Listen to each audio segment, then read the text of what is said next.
To move this industry forward, two groups are going to be critical to the success of the financial services industry: women and the next generation. No better person to talk to about this than a true icon and a real innovator, Cary Carbonaro. Cary, welcome. Thank you so much for making time to chat today. Oh, super excited to chat today. First, let's talk a little about women in this industry. You know, what is your impression on where we stand right now? Well, it is getting better, but by this much. Okay. So unfortunately, the industry has been, built by men for men, and we are only 20% of the industry. However, the numbers are climbing ever so slightly. So we're now actually on the CFP side at 23.8. Okay. So that's better than the 80-20. Yeah. But unfortunately, we're 51% of the population. Yes. So we are definitely not mirroring the population. However, the good news is that the wealth transfer that's going to occur by 2030 is going to be in the hands of women. Right. So the industry is going to have to change. We're going to have to bring more women in. And also what's also interesting is that women by 2030 or maybe even before are going to be majority breadwinners, which has never happened in the United States before. So that's actually part of the wealth shift. But it's really going to change things. It's a whole sea change that's happening. It's just we're not ready for it yet. Right. We're not ready for it. We don't have enough women in this space yet. What can be done to attract more women to financial services, which is such a great career? It's such a great career. Well, first of all, there's so many answers to that, and nobody has all the right ones. But I'll tell you what I think. And I think, first of all, the language has to change. We have to make it more female friendly to attract women. We have to make it less about beating and AUM and sticks and measuring and all that kind of stuff. Rather, more about helping people's lives and enriching people's lives and touching people's lives and affecting people's lives, just more in a more positive framework. And also the fact that it can't be 100% commission, and it shouldn't be so we eat what you kill. Right. That's the whole old school mentality of why women never went into this profession.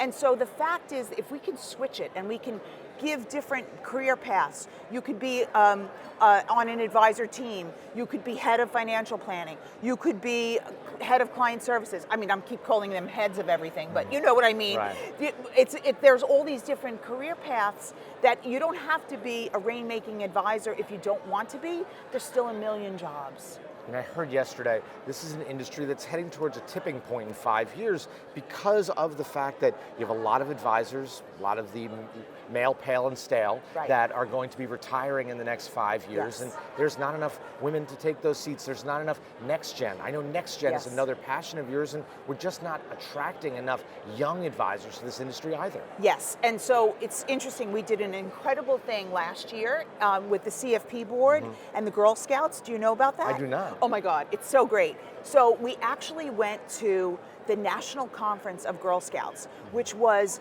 I'm not exaggerating, bigger than this conference. So 5,000 people, and girls from ages 5 through 18. And we had a CFP board booth, and we played a game called Adulting. And it was like the game of life, but we changed it, and it was all about getting to retirement. Okay. And we taught the girls, if you take on, do you want to go straight to work or do you want to go to college? And they were like, we all want to go to college. And we're like, here's $100,000 debt. And they were like, what? Can we switch our path? And I'm like, no, you can't switch your path. You got to get a job and pay it off. And so we taught them all these things, and we taught them about being a CFP and what that means. And nobody had ever heard of it. Not one girl in that place had heard of it. We had these great little taking pictures, selfie sticks. Yeah. Future CFP. We had future CFP tattoos, future CFP headbands. They took all of it. And so it's so funny because it was the most incredible experience. I was there for 3 days. I met hundreds and hundreds and hundreds of girls. They all know about what a CFP is now. Hopefully they'll be interested in the future. And you know what else? I even told them, I make a lot of money, and they like that. They like that. I told them. Absolutely. So that's a great profession. Oh, so 100%. Now they know. Yeah, and here at this conference, you were doing some amazing meetups between the next gen so they could get some mentorship and mentee lessons. Tell me a little about that. Sure, so that was such a great thing. Karina Diamond set it up, and it was a mentee-mentor match. Okay. And it was like a 5-minute round table where we got to meet with, I think, at least 10 mentors, Yes. mentees, sorry.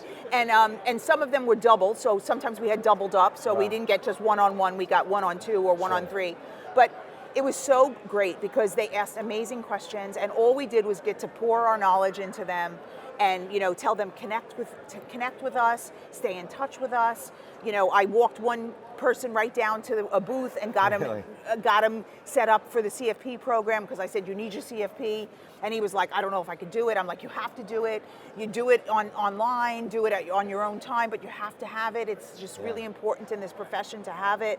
It will also increase your earnings. And so all that kind of stuff. And it was so nice to meet the next generation. And that's what it's all about, really. Attracting the next generation to an amazing profession. Women, men, but young people, so that ultimately we have advisors for the future for this wealth transfer you talked about a little bit ago. Yes, hopefully I'll still be here for that wealth transfer. You're going to be around for it a long time. All right, always good to catch up with you. Thank you so much for joining us today. Thank you so much for having me. Absolutely. For Edge TV, I'm Matt Ackerman.